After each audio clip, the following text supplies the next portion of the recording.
எங்கள் வீட்டு பக்கத்தில் இருக்க கோவிலில் முதல் வருஷம் தைப்பூசம் பண்ணியிருந்தாங்க. முதல் வருஷம் மாதிரியே தெரியல, அவ்வளோ அழகாக இருந்தது. பால்குடம் எடுத்து காவடி எடுத்து அலகு குத்தி முதல் வருஷம் பண்ணுற மாதிரியே இல்லை, அவ்வளோ நல்லா இருந்தது. நான் வந்து ஈவினிங் தான் போயிருந்தேன், காலையில் போல். ஈவினிங் போகும்போது முருகர் வந்து பச்சை பட்டில் அவ்வளோ அழகாக இருந்தார், பார்த்துட்டே இருக்கலாம் போல் இருந்தது. அலங்காரம் அவ்வளோ அழகாக பண்ணியிருந்தாங்க. கொஞ்ச நேரம் வெளியே நின்று பஜன்லாம் வச்சுருந்தாங்க. கொஞ்ச நேரம் அதை பார்த்துட்டு வீட்டுக்கு உடனே கிளம்பிட்டோம். ஏன்னா பட்டாசு சத்தம் கேட்டுச்சு, சாமி வந்து ஊர்வலம் வந்துட்டுருக்கு. சாமி வர்றதுக்குள்ளே வீட்டுக்கு போகணுன்னு உடனே கிளம்பிட்டோம். ஏன்னா வீட்டு பக்கத்தில் தான் கோயில், ரொம்ப தள்ளி இல்லை, ஒரு 5-6 வீடு தள்ளி தான் கோவில் இருக்கிறதுனால உடனே கிளம்பி வந்துட்டோம். பூ பழம்லாம் எடுத்து வச்சுட்டு இருக்கும்போது பட்டாசு சத்தம் ரொம்ப பக்கத்தில் எனக்கு கேட்டுச்சு. சாமி வந்துடுச்சுன்னு நினச்சி வேக வேகமாக வெளியே போய் பார்த்தா தெருவுக்குள்ளேயே வந்துடுச்சு சாமி. எல்லாத்தையும் எடுத்து வச்சுட்டு வெளியே போய் நின்றுட்டு இருக்கும்போது சாமி வந்தது. ரொம்ப நல்ல சாமி கும்பிட்டோம். சாமி ரொம்ப அழகாக இருந்தது.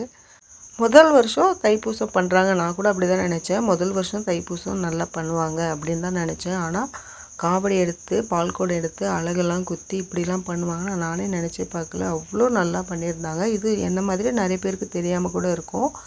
அப்படி தெரிஞ்சிருந்தால் இன்னுமே கூட அதிக பேர் வந்து பால்குடம் எடுத்து காவடியெல்லாம் எடுத்திருப்பாங்க. ரொம்ப நல்லா இருந்தது. இது முதல் வருஷம் மாதிரியே தெரியல, அவ்வளோ நல்லா பண்ணியிருந்தாங்க.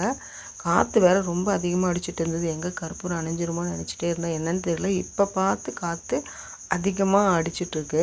வீட்டுக்குள்ளே போகிற வரைக்கும் காற்று அதிகமாக அடிக்கக்கூடாதுன்னு நினச்சிக்கிட்டே அப்படியே எடுத்துகிட்டே போனேன். நல்ல வேலை கற்பூரம் அணைஞ்சிருமோன்னு ஒரு பக்கம் பயமாகவே இருந்தது. ஆனால் கற்பூரம் அணையவே இல்லை. நல்லபடியாக வீட்டுக்குள்ளே எடுத்துகிட்டு போய் வச்சுட்டு உடனே கோவிலுக்கு கிளம்பிட்டேன். ஏன்னா பக்கத்துலேயே தான் கோவில், ரொம்ப தூரம்லாம் கிடையாது, ஒரு 5-6 வீடு தள்ளி தான் கோவில். சாமியை நல்லா உத்து பாருங்கள். வீதி உலா முடிச்சுட்டு வீரமாக நடந்து கோவிலுக்குள்ளே அவரே இறங்கி நடந்து வர்ற மாதிரி இருக்கும், தூக்கிட்டு வர மாதிரியே இருக்காது. உத்து பார்த்தீங்கன்னா நல்லா தெரியும். திரும்ப கூட நீங்கள் இன்னொரு தடவை ரிவைண்ட் பண்ணி பாருங்கள், அவர் நடந்து வர மாதிரியே தான் இருக்கும். கோவில் உள்ளேயே ஒரு 10-15 நிமிஷம் அப்படியே நின்று இதையே பார்த்துட்டு இருந்தேன். ரொம்ப நல்லா இருந்தது. எல்லாம் முடிஞ்சதுக்கப்புறம் பிரசாதம்லாம் கொடுத்தாங்க. பிரசாதம்லாம் சாப்பிட்டுட்டு நாங்களும் வீட்டுக்கு வந்துட்டோம். என்னோடய பையனும் கோவில் போயிருந்தான். அவன் வந்து ஒரு 10-11 மணிக்கு தான் வந்து, ரொம்ப லேட்டாக தான் வந்தான். வரும்பொழுது அவனும் வந்து கையில் ஒரு தாம்பூல பேக்கில் வெத்தலை பூ பழம் பாக்கு இதெல்லாம் போட்டு எடுத்துகிட்டு வந்திருந்தான். அதில் வந்து பார்த்திங்கன்னா ஒரு பஞ்சாமிர்தம் பாக்ஸ் இருந்தது. பஞ்சாமிர்தம்னா நம்மளுக்கு கோவிலெல்லாம் கிடைக்கல அந்த பஞ்சாமிர்தம் கிடையாது, இது ஃப்ரெஷ் ஃப்ரூட்ஸில் பண்ணுவாங்கள்ல அந்த பஞ்சாமிர்தம்.